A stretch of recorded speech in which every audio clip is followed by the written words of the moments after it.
Welcome to the Partial Historians. We explore all the details of ancient Rome. Everything from political scandals, the love affairs, the battles waged, and when citizens turn against each other. I'm Dr. Rad. And I'm Dr. G. We consider Rome as the Romans saw it, by reading different authors from the ancient past and comparing their stories. Join us as we trace the journey of Rome from the founding of the city.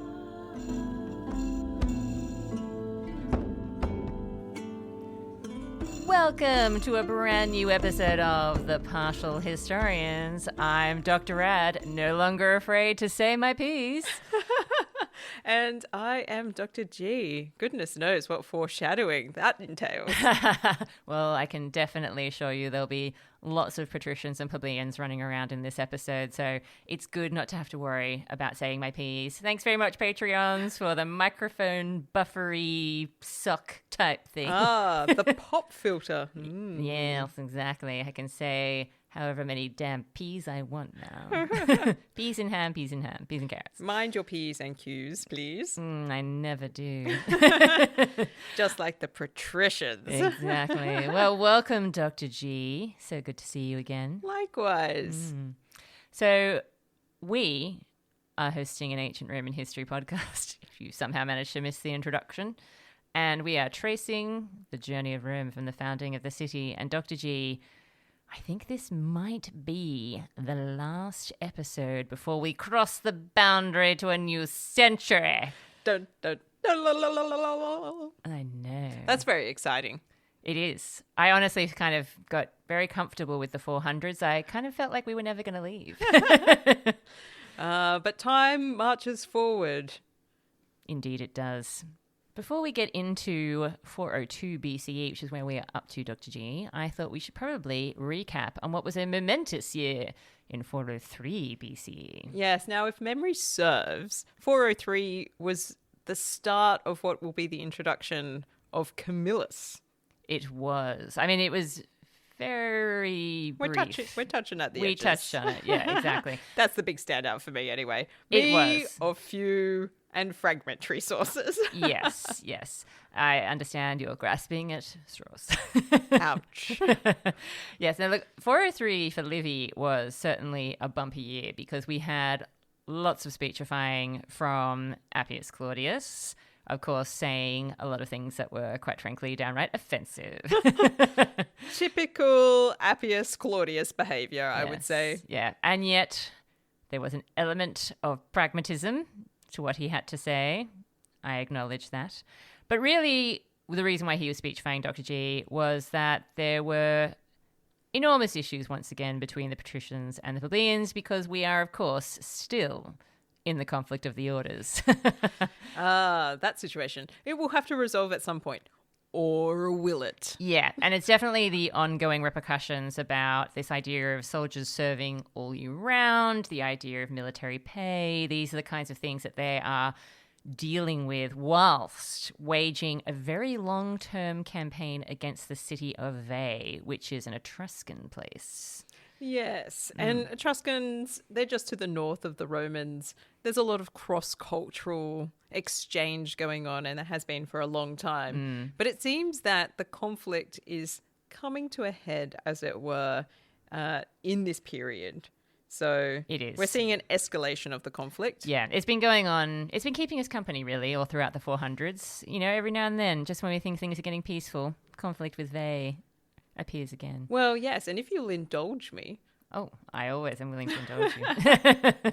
since I lack vast amounts of source material, Fair enough. I thought I would do a little bit of a recap on like some of the touchstones of the relationship between Veii and Rome so far. Oh, okay. Yeah, this is a recap. I'm settling in. Sit back and relax, Yeah. listeners. So we have Romulus's victory over Veii Ooh, very early. that in is the going piece. quite back. Just how short of source material are you? Very. It's embarrassing how few sources I have. Ancus Marcius also is reputed to have a victory over Veii. Then we have a couple of characters, and I'm not sure that we've touched on them very much in particular. Aulus and Caelius Verbenna. Now, these are people whose names are familiar to me because of the Servius Tullius connection. Now, these are brothers from Volsci. And Rome is thought to have been in some sort of mediation with Veii about receiving these two. Right. And then we have Servius Tullius himself having his own war with Veii. He does. And then there's a whole Tarquinius mystery. Is it Tarquinius Priscus? Is it Tarquinius Superbus? There is a request for Veii to send their master craftsman, a guy called Volca, to come to Rome to do some terracotta work. Sounds important. Yeah, it is, because it's related to the gods. Oh, okay. And apparently some of the things in the Capitoline Temple, the very early version I of remember that. were produced by this master craftsman from Veii. Typical Etruscans. So a little bit of cultural exchange, and then we're right back into conflict. Actual conflict. Yeah. So Veii supports Tarquinius Superbus when he's exiled from Rome. Of course they do. A bit of a safe haven for him there. Because they're the worst. It certainly doesn't put them in Rome's good books. And when we get to the Republic, almost the first thing that happens is Valerius Publicola, very famous. Yes. Very loved by the people. Absolutely. He triumphs over Veii in 509. Naturally. Doesn't take him long to be like, you know what? Veei's no good. We Yeah. need to deal with that. Yeah. It doesn't matter if we don't have kings anymore. They're too close. They're too close and we don't like it. Too close for comfort. Way too close. And you know who else thinks they're too close? Sammy Davis Jr. Well, yes. But also the Fabii. Of course. Yeah. The whole gens goes to war against Veii. Yeah. Completely unsuccessful. Wipes them all out, basically. Except for one, apparently. Oh, he managed to spread his seed. And lucky, otherwise the family would have been gone. Absolutely. So part of the issue for the Fabii seems to be that their territory is part of the adjacent landscape of Veii's area of control. Wait, are you telling me that patricians were acting out of self-interest? I would never suggest such a thing. Wow. But I might openly tell you. It's certainly what's going on, it seems, in 477. And it's a big loss. It is. It's a blow for Rome. There's no question about that. Moment of silence for Cromera. This leads to a truce between Veii and Rome in 474, which quickly is overturned by Veii because they don't seem to care about that truce. Why would they? They've just really, really won a massive victory. Yeah. And they use that truce to then take Fidene. Fidene. Yeah, going back into the memory books. Such a sore spot. And this really makes Rome mad. And they're like, you know what? Not happy about this. No. And they're even less happy when they find out that Veii has elevated a guy called Lars Tolumnius to be the king. Lars Tolumnius. Doesn't end well for him either. I think there was some stabbing to the groin. It wasn't great. No, it wasn't. But the Faliscans, who are nearby neighbours as well, they support Veii in this offensive against Rome led by Lars Tolumnius. Yep. Doesn't go well. No. Veii loses. They do. A new truce is formed. It is indeed. So that's what, 437. So well, if we believe the dates, yeah. I would suggest caution. But Yes. let's say, Let's say, hypothetically, 437. Done. that we've got this whole relationship between Veii and Rome that extends back right to the early kingship period as far as our written sources are concerned. And this would probably make sense because they're so close geographically. Well, that's just it. I mean, there's always, I think, going to be that conflict between the Etruscans in general and the Romans because the Romans aspire to be a great empire in the sense that they want to expand, obviously. Like, I'm not saying right at this point they're like, oh, a Mediterranean empire would be lovely. But they obviously want to expand. They obviously are an ambitious people, let's say. And the Etruscans, therefore, are going to stand in their way, you know? Yeah. Look, and there's nothing quite like having your close neighbour sort of push the fence 1 meter. Exactly. Cutting off a little bit of your space Yep. to open up a little bit of space for them. Or taking your cow. Yeah. And when you say, excuse me? Yeah. Excuse me? Excuse me, what are you doing? And it's like, no, that fence has always been there. Yeah. And that's when they go to the Central Records Department and they have to put an application to look at the property boundaries. Everybody's got to look at the standing stones. So much paperwork. Being like, oh, guys, Yeah. did you move that rock in the night? No, certainly not. Not I. Not it's way too heavy. And when the cows start mooing in a different language and you're like, wait a minute. Excuse me? Are you speaking Etruscan? And it's like, moo. Yeah, exactly. Suspicious. So, yeah, we've got this sort of long history of conflict. Mm. This long build-up is on the cards. So it's not a surprise that we're now in this, what seems to be like a bit of a showdown situation. It is a showdown. As I said, Harry Potter, Voldemort. One of them has to die in order for this situation to work. And that's where we were at last time. So in 403, there was a lot of debate about what was going to happen internally, as in, like, where were they going to take this whole idea of winter service and military pay and how this was going to work. And this is why Appius Claudius got on his little soapbox. But it took a disaster at Veii, on the front lines during this siege warfare that they've got going on, in order to win everybody over to the idea of, look, guys, we've just got to soldier on and do our bit. And Rome ended up in a really lovely place in that we had all these people volunteering to serve. Essentially, this story is clearly trying to tell us that this is a moment when we see an expansion of the cavalry in Rome, because we had the men who have horses but the state doesn't pay for them yet club turn into the men who have horses and the state pays for them club. Sweet. I know. So we've obviously got the expansion of the army, which is following on the back of this idea of military pay and people who are actually serving all year round potentially. And that's kind of where we ended up. So Rome was in a really happy place because everyone felt like, you know what? We're all working together. Although having the equestrians have their cavalry side paid for by the state does sound like rich people giving a handout to other rich people. And I'm not Doesn't sure it that just? I'm on Isn't that what board. Rome's all about? No wonder the conflict of the orders isn't over. Exactly. And so 403, we did end up in a happy place in that everyone felt really awesome about everyone volunteering. Not just cavalry, infantry too. Lots of people saying, sign me up, I'll do whatever it takes. Appius Claudius, you're the man. And that's kind of where we ended up, in a real party situation. Yeah. And so I think it's time, Dr. G, for us to delve into 402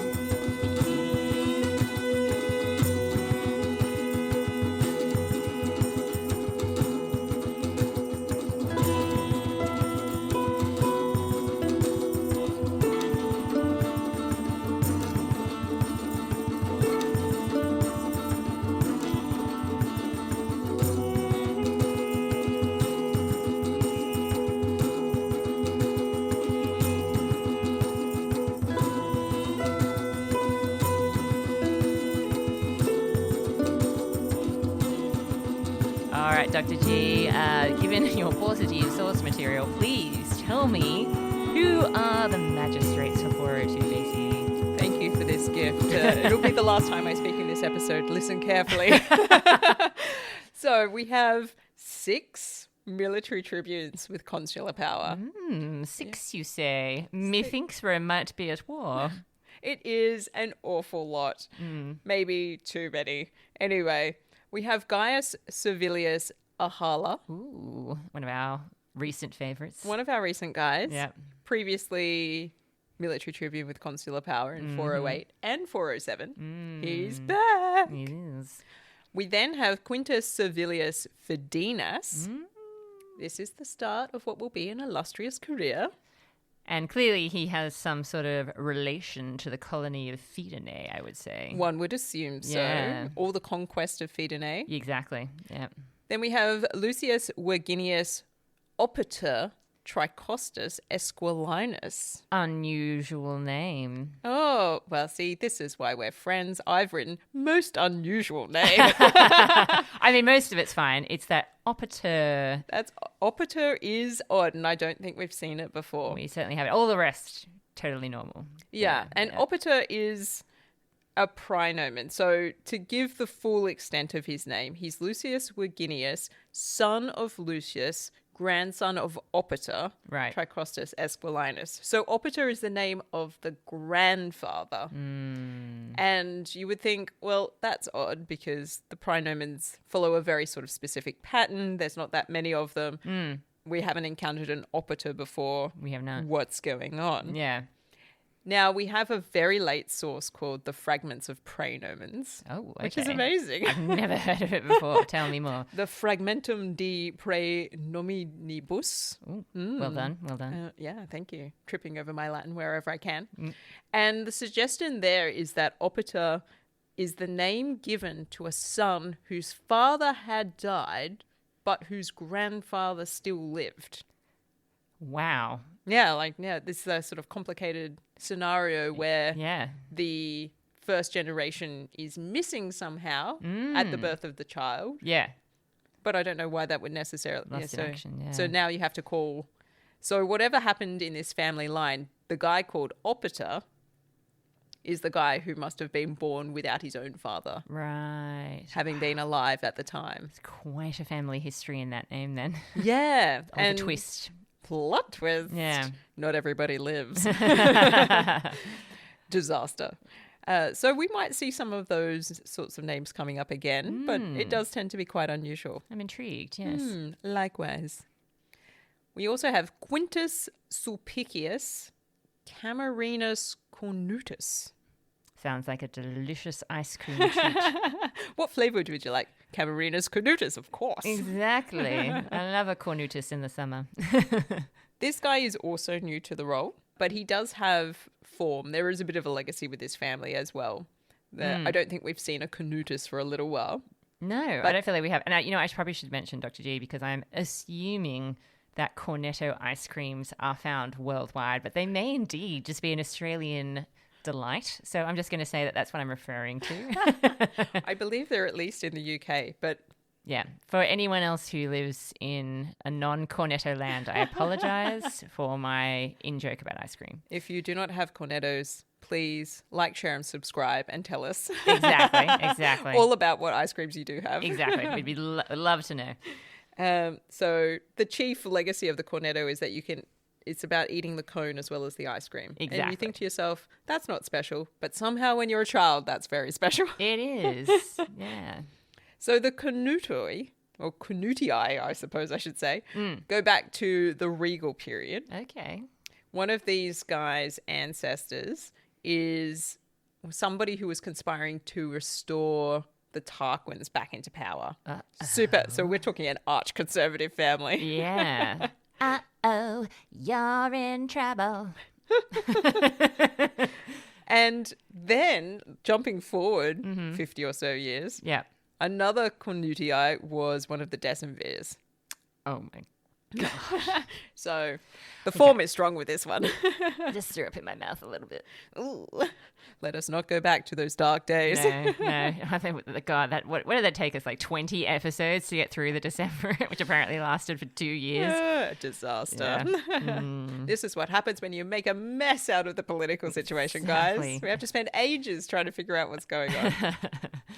Our fifth military tribune with consular power is Aulus Manlius Vulso Capitolinus, also previously military tribune with consular power in 405. And you might see him again in the future. I think I might. And last, but certainly not least, Maelius Sergius Fidinas. Another with the connection to Fidenae. Indeed. And he was previously in the same post in 404. So... yeah, we've got so it's kind of like a balance between people who are new to the role and people who have served before. Indeed it is. Whew, well, I'm exhausted. End of episode. And we're done. Thanks for tuning in. Yeah. Okay. So as you pointed out, we do have a real mixture of people who are serving as consular tribunes. However, one thing that we do not have a mixture of, Dr. G, is patricians and plebeians. Once again, it's an entirely patrician cast of characters. It is a clean sweep for the elite. Yes, it is. Now, as you can imagine, given the fact that we had a disaster at Veii last time, the Romans are very focused on what's happening at Veii at this point in time. However, unfortunately, they don't seem to be able to multitask because whilst they're focusing on Veii, they neglect the new garrison at Anxur. Uh-oh. Now, Yes. Anxur has come up before, hasn't it? We just spoke about it. They have just conquered it. So it's a very recent addition to the Roman, dare I say it, empire. And they are about to lose it again? Well, okay. So what basically happened was they were obviously feeling pretty confident, I guess, about what was happening there. And they therefore gave a lot of the soldiers furlough. So a lot of the soldiers are skipping through the neighbouring fields and making daisy chains and going shopping in nearby towns, just having a grand old time. However, even those who were left behind, because obviously they didn't literally let everybody go, that would be madness. They do have guards, but the guards aren't really checking people properly. So they're not getting them to take off their shoes. They're not getting them to put their laptops, in the tray. They're just allowing people who are Volscians, and Anxur, we should probably say, was initially Volscian territory. They're just allowing Volscian traders in and out without properly checking what are they carrying with them? Who are they? Where's your passport? Where's your 5 forms of identification? I'm just going to have to look into your cart for a moment. Exactly, yeah. There's none of that happening. And so as soon as the Volscians realize, I guess, that this is what's going on, they very quickly overpower the tiny guard force that has been left behind, and Anxur is retaken. Oh, disaster. I know. Guys. I can't believe it because it was such a big win when they took this place. Sloppy work. It really is. Now, the only silver lining is that not a lot of Romans perished during this because, of course, they were all out shopping. I was going to say, they're all in the fields having picnics and stuff. They're in the neighbouring area, but they're not actually in the town, hence the problem. The only people who die are those who'd been left behind because they were too sick to go, which seems really sad. Oh, okay. Yeah. So they had worked hard to capture Anxur, but they had been injured in the process, and now they had paid for it with their lives. Well, Livy actually does say sick. I'm not sure if it's like an injury per se. He's not very specific. They've just come down with a heavy cold. Exactly. They're like, I can't get up. Yeah. Go shopping for me, guys. Bring me back a daisy chain. Yeah. Anyway, so that's not good news. Now, let's shift our attention to Veii, because I'm sure you're dying to know what's happening there. Now, once again, Dr. G, I find myself in a familiar situation, one which amuses me, but also frustrates me.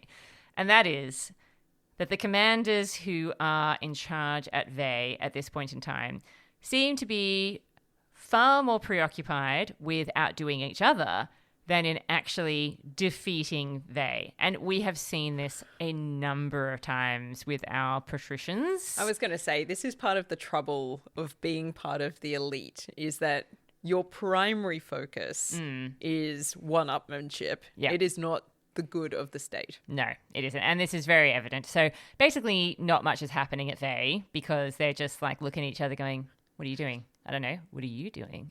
Yep, sounds like a classic siege. Exactly. Yeah. People have got their magazines out and, solving Sudokus together from across the wall. Somebody on the Exactly. defensive side is like, have you tried 3 in that square? And the commanders are saying, I solved the New York Times crossword puzzle. You what? That's impossible. Anyway, there's a little bit more pressure added, though, because all of a sudden, Dr. G, Veii has some allies that join the siege. Oh. Yeah, I know. Now, famously, when Veii went to the rest of Etruria and said, hey, how about we Etruscan power this and just defeat Rome together? And they all said, how about no? With our powers combined, we Yeah. are Captain Etruria. Exactly. And they said, no, we're not doing that. The suits are lame and we can't be bothered. So no one was perhaps expecting that this was going to happen. But Appius Claudius did warn that this was a possibility, that you don't know how long the Etruscans are going to allow Veii to fly solo. And sure enough, we get the Capenantes and the Falscians joining in the fun. Now, this actually makes complete sense. It's not because they're looking at Veii going, oh, look at them all alone. fighting Rome.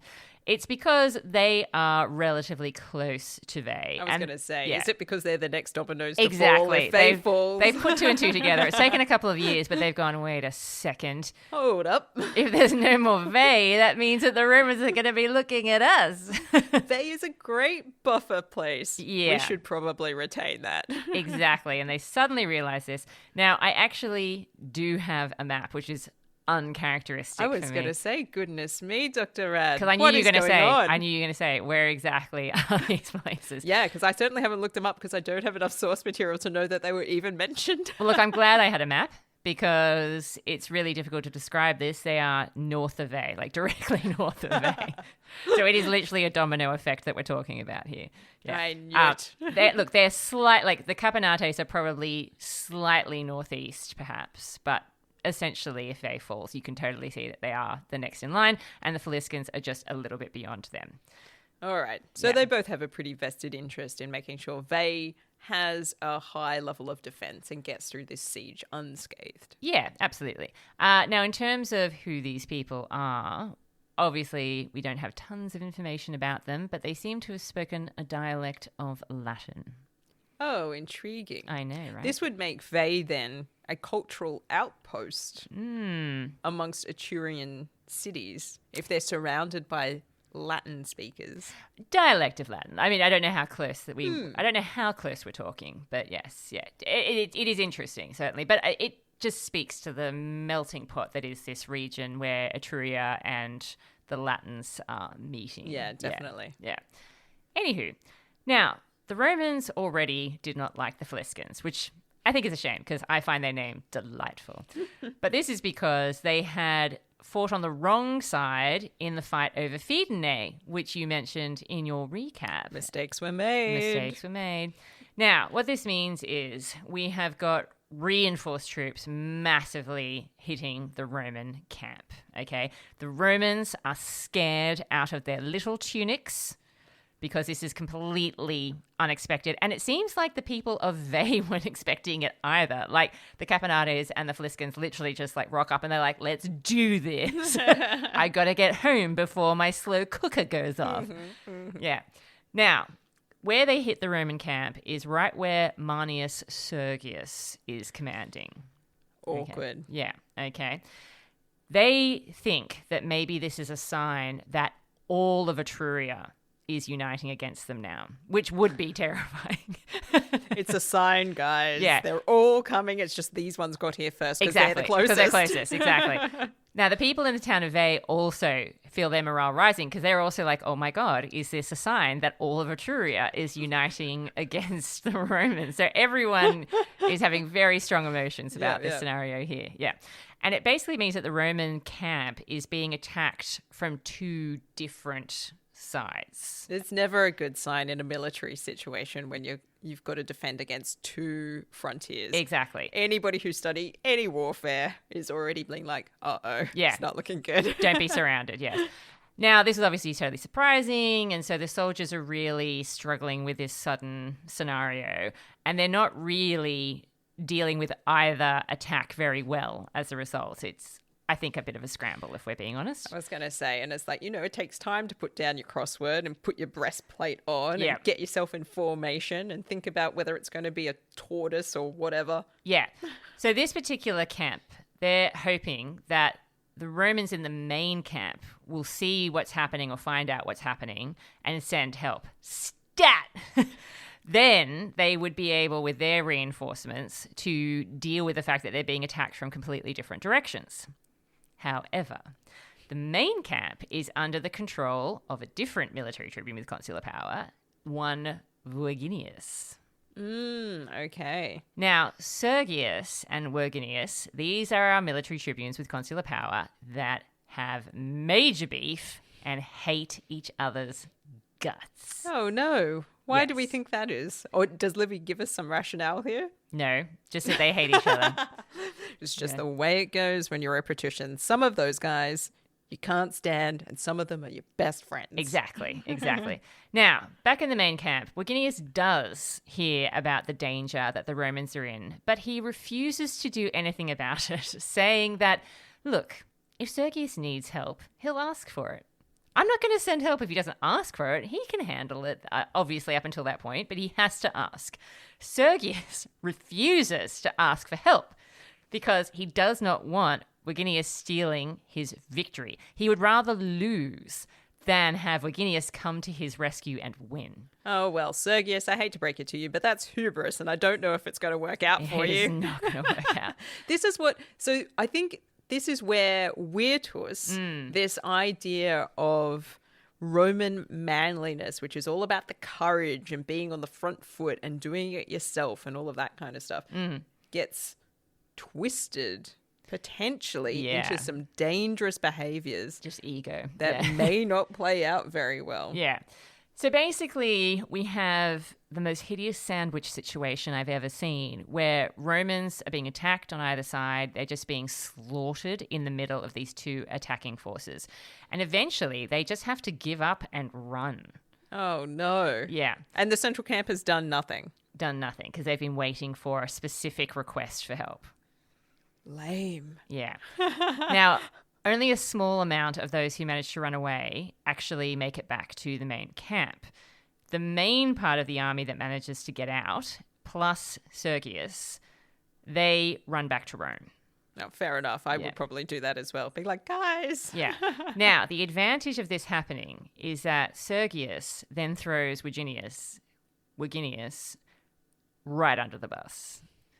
Places all the blame for what has just happened on Verginius, and demanding that he be recalled and lieutenants placed in charge of the main camp. Oh, so deposed actually from being a military tribune with consular power. Yep. Wow. Well, sorry, actually, rephrase that. I think just recalled from his command. Okay. Yeah. So recalled from being in charge of the main camp. Yep. Yeah. The Senate discuss the issue. They are supremely unimpressed by what is going on here. And it kind of seems like maybe the Senate as well has split loyalties between Sergius and Verginius as well. There's a lot of slappy fighting going on. Well, look, this doesn't surprise me. This is kind of, we're now in the factional politics of the Senate. It is 100% factional, yeah. So no one is really thinking about, hey, what about Rome? What about the state? They're all just thinking about these guys. Eventually, the leading senators say, you know what? Rather than get caught up in this beef between these two guys, let's just not deal with their fighting. Let's just ignore them and just get rid of all the tribunes for this year and have elections early. Let's just clean slate it, guys. Can't be bothered. Can't be bothered.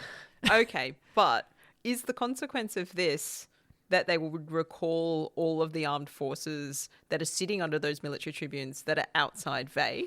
I don't think so, because obviously, given that we've got a siege going on here, and there would be people who are underneath these men, I think that they'd be temporarily in charge whilst they sorted out elections. Right, okay. They don't specifically say this, but there's no word of ending the siege. Yeah. So I presume that that's what would happen, that they would just leave someone in charge and get some new ones. Yeah. Yeah. The Senate sends you a little letter being like, you're out of here. Yeah. We're having elections. Either that or those men continue to serve until their replacements arrive. But yeah, there's no mention made of ending the siege at Veii. It's just this situation of, you know what? It would just be easier just to toss these ones out and get new ones. An attitude I do not endorse when it comes to consumable goods in our modern day world. But certainly applicable for politicians. It certainly is. It certainly is. Now, the other military tribunes with consular power, who actually really are the victims here because they've done nothing wrong, they're okay with this. So the senators are getting ready to vote. But then Sergius and Verginius come and say, oh my God, can you just not do this? It'd be so embarrassing if this is how our careers end. This is how our, stint as military tribunes with consular power, came to an end. Please just don't. But isn't this already having been instigated by Sergius in some way? Oh, he 100% has brought it upon himself. But he doesn't want, he's like, now that the Senate has decided that they're just going to get rid of this lot, he's like, excuse me, that's not the solution I was after. I think he was hoping that Verginius would get recalled and he would be able to trot off and, go back to the campaign. Sergius is having a sad in Rome. Yeah, absolutely. So they had decided that they were just going to veto what the Senate had decided. Because at this point in time, obviously, senatorial decisions are not like legally binding. It's just like a recommendation. Like, have you thought of having Have you considered elections? Yeah. And obviously, if everyone was going to go along with it, I don't know, I don't know how much they really could have done here. But they were basically like, no, this is not going to happen. Over my dead body, I'm not going to give up power day early, and don't you dare ask me. Now, this is where the tribunes of the plebs come into the story. Aha. They had said nothing up to this point. They'd been very good. They had been itching to say something, but they thought it was best not to after everything that had happened the year before, what with Appius Claudius giving an epic speech that just never ended. They're like, we don't want to impose that on anyone. We don't want to sit through that again. We do not. But now they demand that the military tribunes, as in Sergius and Virginius, obey the Senate, or it's straight to prison with the two of you, and you can think about what you have done. We've got a naughty room. It's time to put some people in it. Exactly. Now, this is where Ahala makes his appearance. Oh, Mr. Armpit himself. Indeed. So he is one of the other military tribunes with consular power. He has done nothing wrong up until this point. A military tribune with consular power of the name Ahala. Yes. He was the first one on your list. Well, no. I mean, he's a military tribune with consular power, as far as I'm aware. Wait, what did I say? He's a military tribune with consular power. So... Yeah, I thought you said he was a tribune. No. Ah. Okay, let me rephrase this. Okay, so the tribunes of the plebs have come along and done the threat. Mm-hmm. Then one of the other military tribunes with consular power responds to this threat. Okay. All right. So Ahala makes his appearance, and he says, I'd like to see the tribunes of the plebs try to throw one of us in prison. You have absolutely no right to do that. Once again, tribunes of the plebs going mad with power and imagining they have all these magical possibilities. Yeah, I mean, they're supposed to be looking after the plebeian concerns. You can't go after patricians like this. Yeah, he's like, you know what? I don't think you have the guts to do it anyway. All you guys do is hang around Rome and wait for fights between the military tribunes with consular power, and then you just swoop in and cause problems.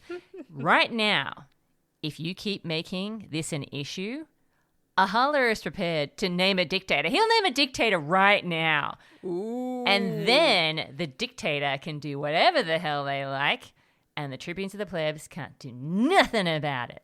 Okay, well, there's a big threat. Exactly. And everyone's like, Ahala, that was amazing. We love you, and we love the sentiment. So the other military tribunes, they all agree after this whole exchange that it would be best just to throw the towel in and resign early. Okay, so Yeah. rather than put a dictator in place, they're going to take the recommended measure by the Senate. Yep. And Just okay. resign early. Yeah. Yeah, so it's gotten, the whole thing, tensions have escalated to such a point and people have been making all sorts of threats. Yep. And now they're like, okay, It kind of we'll ends step down early. abruptly. I was gearing up for something really epic here, but that's where it ends. Yeah, look, I feel like that is not the situation. It doesn't feel narratively like what you think it's going to be. It really doesn't, especially because I kind of agree with Ahala. I don't think the tribunes of the plebs have the right to throw the military tribunes with consular power into prison. No, that would seem unlikely. Yeah. They could probably maybe suggest it to the people and see what Sure. happens. Yeah. And maybe put it to a vote. Yeah. That might be a possibility. Maybe that's what they were hinting at. We're going to start a lengthy bureaucratic process. You just wait and see. Roll up, roll up. It's the first round of voting of will we put some patricians in jail? But that's really all that happens in 402. That's it. Okay. Yeah. All right. Now, I do have some details, most of which I think I can't relate to you right now because I don't know where we are in terms of the actual siege itself, and the fragmentary details that I do have, I don't think are currently relevant. So, Well, I think this is because of the dating issue. So I'm going to give you a bit of a hint, Dr. G, because I feel like it'll be useful for you. So in the next year, in 401 BCE, there is this reference where one of the historical characters that we are dealing with, he makes reference to how long the siege/war against Veii has been going on. And it's wrong. Like according to what Livy has been building up, it does, like, the numbers don't add up, which is exactly what I said to you when we got into this whole thing. The numbers don't add up. They've added 2 years because they want to make it a 10-year conflict so that it's like the Trojan War. So sometimes these little mistakes creep in, which let us know that the dating is a little off. So I think you're probably right to be suspicious of where I'm supposedly at and where you're supposedly at. But yeah, you can see that potentially the Romans are stringing things out a little bit, and they've inserted some time. Definitely. Yeah. And we've known that Rome has this issue with chronology, and it's had it for a little while now. I have a chronological issue. It can't be fixed. It's chronic. How long has it been happening? A long time. Or has it? No, the questions. So the chronological issue seems most evident in the discrepancy between some of the source material. Sure. So Livy thinks we're in, 402? Yeah. And it has been the case that he has been in discrepancy with Diodorus Siculus for years now about where they're up to in terms of the timeline. Yeah. Because Diodorus Siculus is following along pretty methodically. Yeah. He doesn't always get everything right, but he is about 2 to 3 years ahead of Livy at every turn. Yeah. So the year he tells us that Aristocrates is the archon in Athens, Right. is the year 399 to 398. Okay. And that's the same year that he lists 6 military tribunes, although only names 5. He says there's 6, but he only names 5. Right. And that list matches up almost in its entirety with the list that we get for 402. Gotcha. Okay. So this discrepancy has been around for a little while now. Yeah.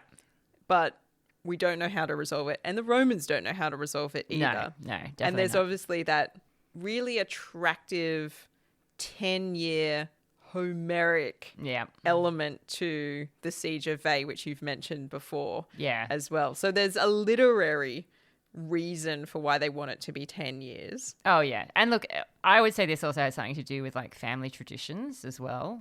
Like the Virginii being placed at this moment. As you'll see when I get into my next year as well, I think you'll see that, it all kind of, there's a reason that it's all coming together this way. So I'd say he's relying potentially on bit of family traditions here. Yeah, definitely. Yeah. And so one of the ways that I've tried to navigate the real absence of source material is looking at Dio Cassius. Okay.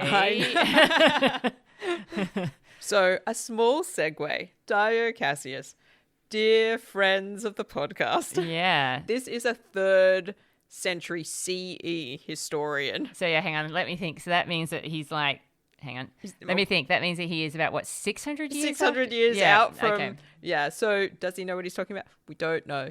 But the trouble for us with Dio Cassius right now, because he does write a history of Rome from the beginning. He does the whole analytic thing. Very ambitious. And he goes up to his own time period, which is kind of amazing. Yeah.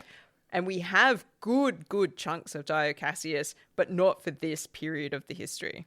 We've only got fragments. Yeah. We've got little bits that are preserved in later epitometers. Right. And we've got little bits and pieces that seem to be preserved in a Constantinian source. Right. So the things that I can tell you about the siege that are in Dio Cassius, I'm going to keep in reserve because I'm pretty sure they're going to come up later.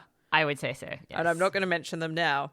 But I do want to flag that this is a historian who's also done some work on this. And we're not really quite sure entirely about his early sources either.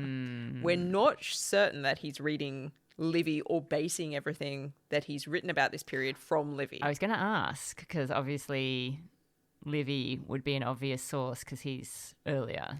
Exactly. Yeah. And so chances are he probably had read Livy. Sure. But it seems like there's enough differences in his account that using something else as well. He's using other sources as well. Yeah. Some scholars think that he's using Ennius. Ooh, okay. An early source. An early source. So Ennius is writing in, the 2nd century? I think so, yeah. BCE. And Ennius writes this big epic, the Annales, which becomes quite famous for the Romans for a really good period of time before it's overtaken by Virgil's Aeneid. But that's also a history, and Ennius is also interested in the figure of Camillus. So it's kind of like all of my sources are trying to get me to Camillus, and we're not there yet. We're not there yet. No. So I didn't even mention him, Dr. G. So we're not going to go down that path just yet. No, but he's coming. He's coming. He's on a horse, and he's coming. And then the other thing that I tried to do was I was like, look, Veii and Rome have been together unhappily for a while now. Sure. Chances are scholars have looked into this. Yeah, I would say so.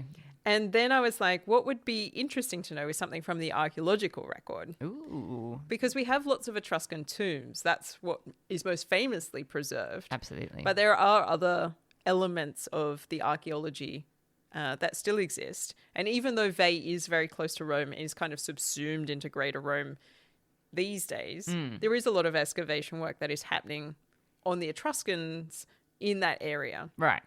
So one of the things that I was looking at is a piece by a scholar called Arizza and Rossi. Okay. And they're looking at the territory between Veii and Rome in the Archaic period. Wow. So that's sort of like the 6th century down to the 4th century. So that must be a challenge. Yeah. Sitting right in the cusp of our zone of interest, actually. Yeah. And there's a whole bunch of tombs, which is fine. All very interesting. Some of them are very typically Etruscan. And there's one in that they've been looking at that sort of stands out as being Etruscan in style, but with Roman style grave goods. Interesting. So you've got this sort of overlapping thing starting to happen in terms of cross-cultural fertilization. Would it be worthwhile telling our listeners, what does Etruscan in style mean? Because I think Etruscans do have quite elaborate tombs, and like we're talking about like rooms, aren't we? Like what we might think of as semi-mausoleum-ish kind of things. Yeah, they're almost like buildings you could live in. Yeah. They're built sometimes square structures, sometimes circular structures, depends on the time period. But they do look like little houses basically, and they're often inserted a little bit into a hillside where possible, not always, but or going down a little bit. Yep. And there is a combination of bodies that have been cremated and bodies that have been inhumed, essentially. So you could have been just buried, or you could have been cremated and put into a little cinerary urn. Yeah. The frescoes inside of these tombs are often an indication of elitism and wealth. Yep. Not every tomb is so spectacular, but if you get to see some Etruscan tombs, I would recommend it. Yeah. But in terms of grave goods, the thing that sort of tipped this example, so this is a tomb that's sitting between Veii and Rome in this early period, is that there was one that contained an Aes Rude. I have no idea what that is. Well, an Aes Rude is like a precursor to currency. Ah. So Rome doesn't have currency yet, as far as we're aware. It doesn't, even though it keeps talking about fines and this and that. Yeah. They keep talking about how much things are, but we're pretty sure they don't develop currency just yet. Yeah, I agree. But they do have what is proto-currency. Right. And it's these bronze, unstructured kind of shapes. Oh, like A's. Okay, yeah. Okay, gotcha. Sorry.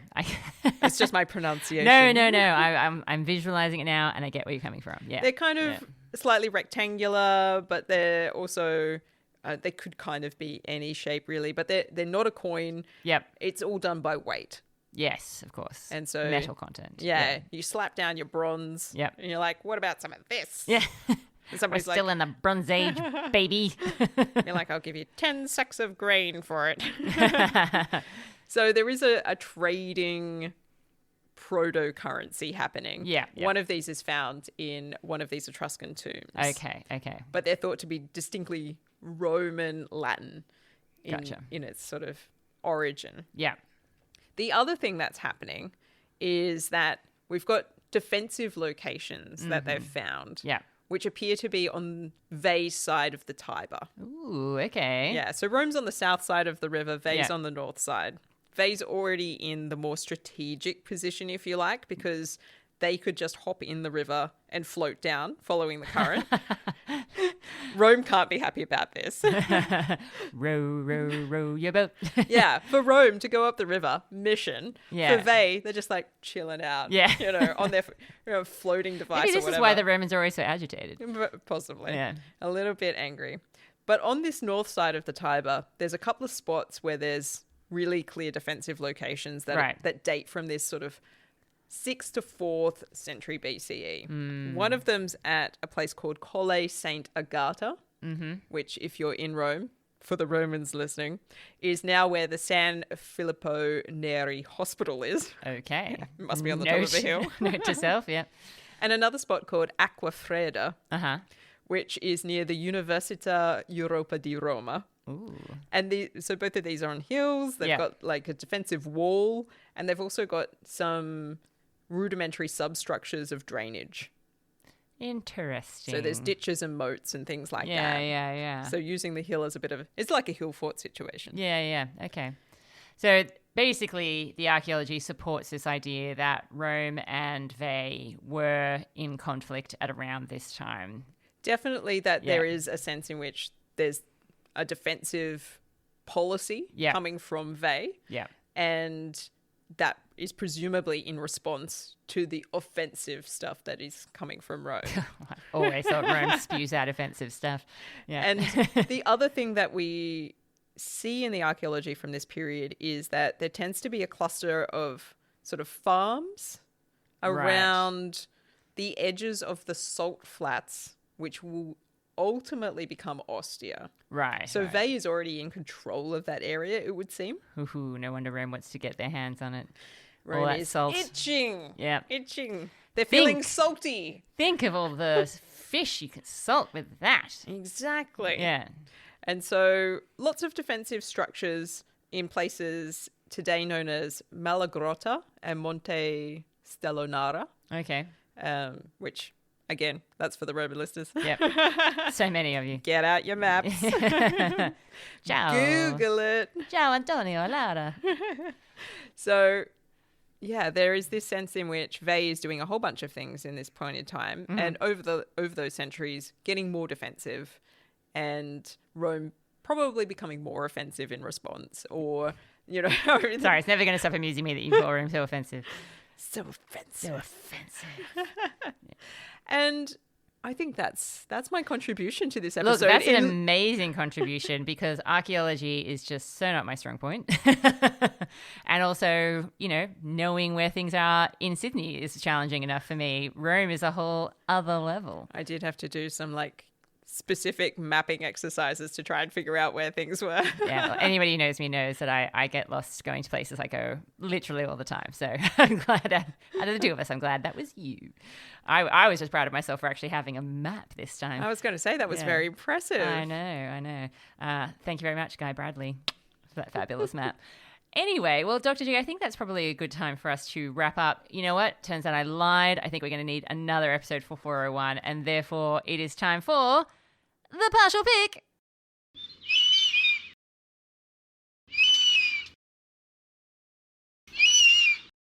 All right, Dr. G, the partial pick is where we assess Rome's performance and what can they win in return.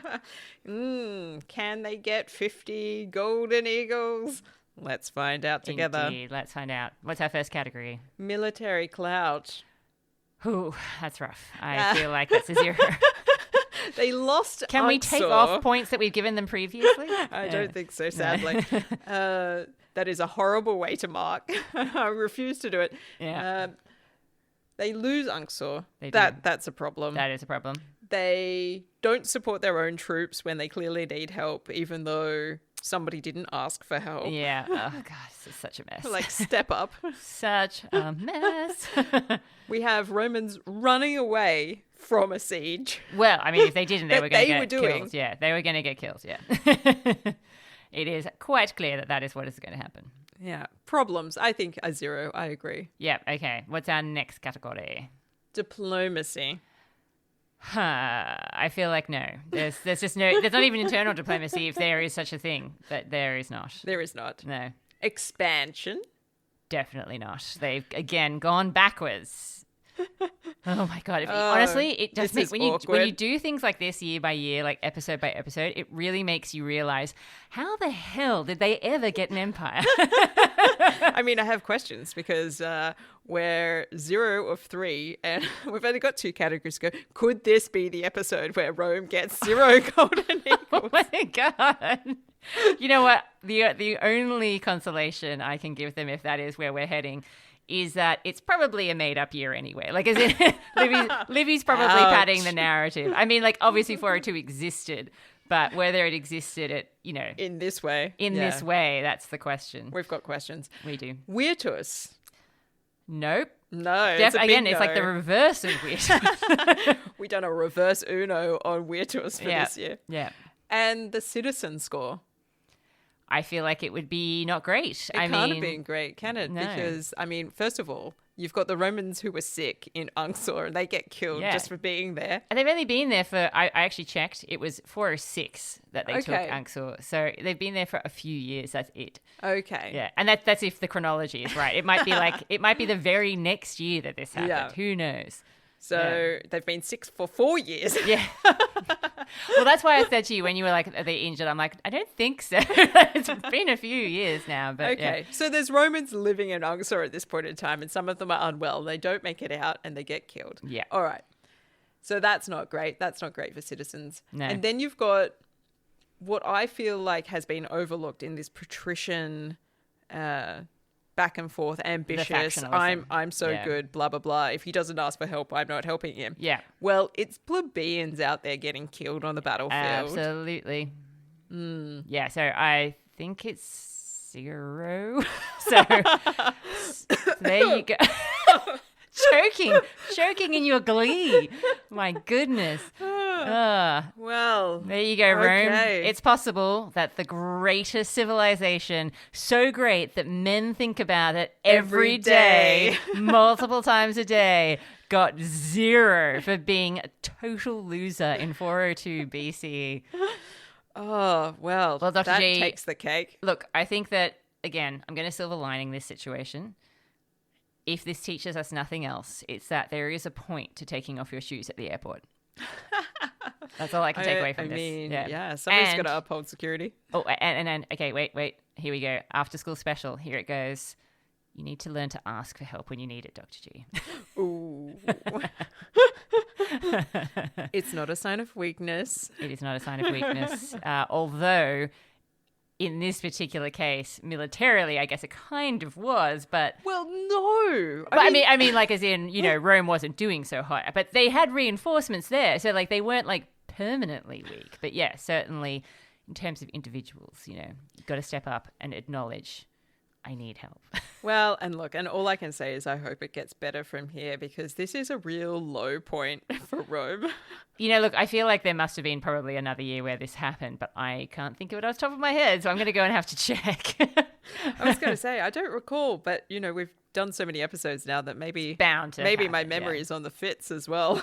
Yeah, I feel like it's bound to happen at some point, but yeah, it's been a long time since we've had an actual 0 across the board. Oh, Rome. Goodness me. Thank God I know that 401 has some stuff in it, or this would be a very depressing end. All right, Dr. G, lovely chatting to you as always. Yes, a pleasure. Until next time. Can I ask, can you help me to pack up this podcasting equipment? I certainly can. Thank you. Thank you for tuning in to this episode of The Partial Historians. On behalf of Dr. Rad and myself, we want to say a huge, huge thank you to all of you for enjoying ancient Rome with us. And a special thank you to our Patreon supporters for loving the show and enabling us to do amazing things like upgrade our audio equipment. So thank you so, so much and have a great day.